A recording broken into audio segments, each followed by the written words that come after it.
இந்த காலத்து ladies follow பண்ற ஒரு ட்ரெண்ட் என்னன்னா, எல்லாத்துக்கும் பிரச்சனை பண்ணிட்டு நான் பிஎம்எஸ்ல இருக்கேன், அதான் இமோஷனலா இருக்கேன் அப்படின்னு சொல்லிடுவாங்க. இந்த டிராமா எல்லாம் உங்களோட ரெஸ்பான்சிபிலிட்டியில இருந்து எஸ்கேப் ஆகிறதுக்கு தானே? இல்ல. பிஎம்எஸ் இல்லைன்னா ப்ரீ மென்ஸ்ட்ரல் சிண்ட்ரோம் அப்படிங்கிறது பீரியட்ஸுக்கு கொஞ்ச நாள் முன்னாடி எல்லா லேடிஸுமே ஃபேஸ் பண்ற ரொம்ப மோசமான ஒரு கண்டிஷன். அவங்களோட பாடியில இருக்கிற ஈஸ்ட்ரோஜன், செரோட்டோனின் அப்படிங்கிற 2 ஹார்மோன் சடனா டிராப் ஆகுறதுனால தான் சும்மா உட்கார்ந்தாலே அழணும்னு தோணும், எல்லாத்துக்கும் இரிட்டேட் ஆவாங்க, கோவப்படுவாங்க.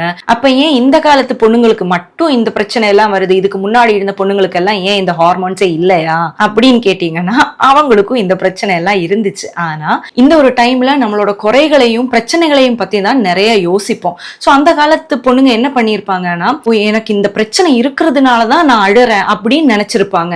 ஆனா இந்த காலத்து பொண்ணுங்களுக்கு பிஎம்எஸ் ஒரு விஷயம் இருக்கிறதோட அவேர்னஸ் இருக்கு. ஜென்ஸ் வெயிட் பண்ணுங்க, போறதுக்கு முன்னாடி இதையும் கேட்டுட்டு போங்க. இப்படி ஒரு பிஎம்எஸ் இருக்கிறத ஒரு பாஸா யூஸ் பண்ணிட்டு என்ன வேணாலும் பண்ணிக்கலாம், நீங்க எங்களை ஒரு ராணி மாதிரி பாத்துக்கோங்க அப்படின்னு எல்லாம் நான் சொல்லவே இல்லை. இப்போ ஒருத்தவங்க பிஎம்எஸ்ல இருக்கிறாங்க அப்படின்னா, உனக்கு ஏதாச்சும் வேணுமா, இல்ல உன்னோட ஏதாச்சும் வேலையை நான் ஷேர் பண்ணிக்கவா அப்படின்னு கேட்டு பாருங்க. நீங்க பண்ண கூட வேண்டாம், நீங்க கேட்டாலே போதும், அவங்களோட அந்த மூடே கொஞ்சம் நல்லா பெட்டர் ஆகும். அப்ப இன்னையில இருந்து பிஎம்எஸ் ஒரு ஜோக்காவோ இல்ல ஒரு டிராமாவாவோ பாக்குறத விட்டுட்டு அது என்னன்னு புரிஞ்சுக்கிட்டு நாம நடந்துக்கலாமா?